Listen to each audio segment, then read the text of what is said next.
First of all, I just want to start by welcoming everyone. It just makes my heart so full of pride to see everyone here, and our community members, and our elders, and our families, our parents, our grandparents, and all of the staff and the students that make this possible.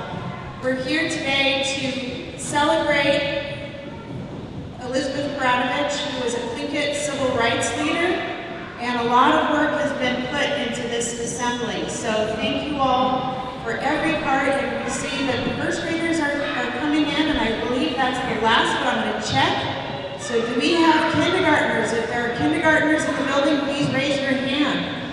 Welcome, kindergartners. Do we have first graders in the building? Right here. Wonderful. Welcome, first graders. What about second graders? Do we have second graders? Welcome, second grade. Third grade? Are you here? There you are. Wonderful. What about fourth grade? Wonderful. Fifth grade? Sixth, seventh, and eighth grade? High schoolers? Staff? Big. Wonderful. All right. Head Start. Are you here? Wonderful. Awesome. Well, again, like I said, welcome.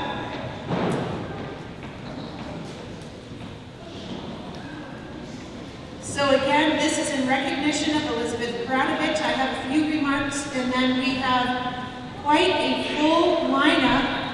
Welcome, dancers.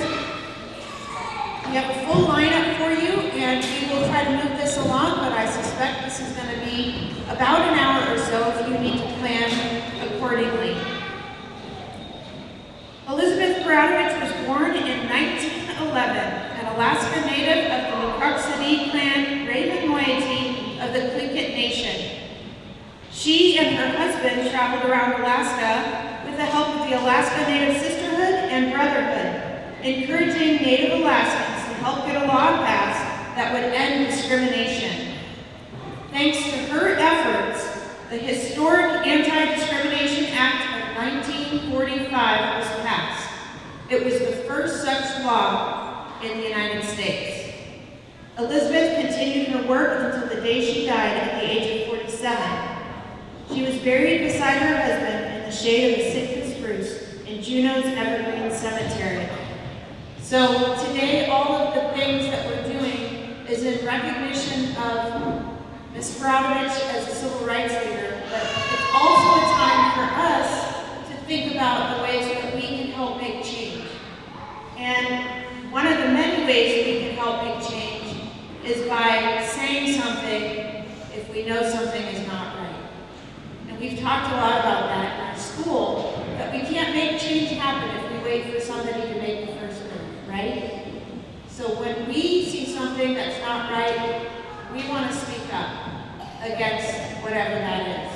And we also want to model respect and kindness for each other, even when we don't always understand where we're coming from.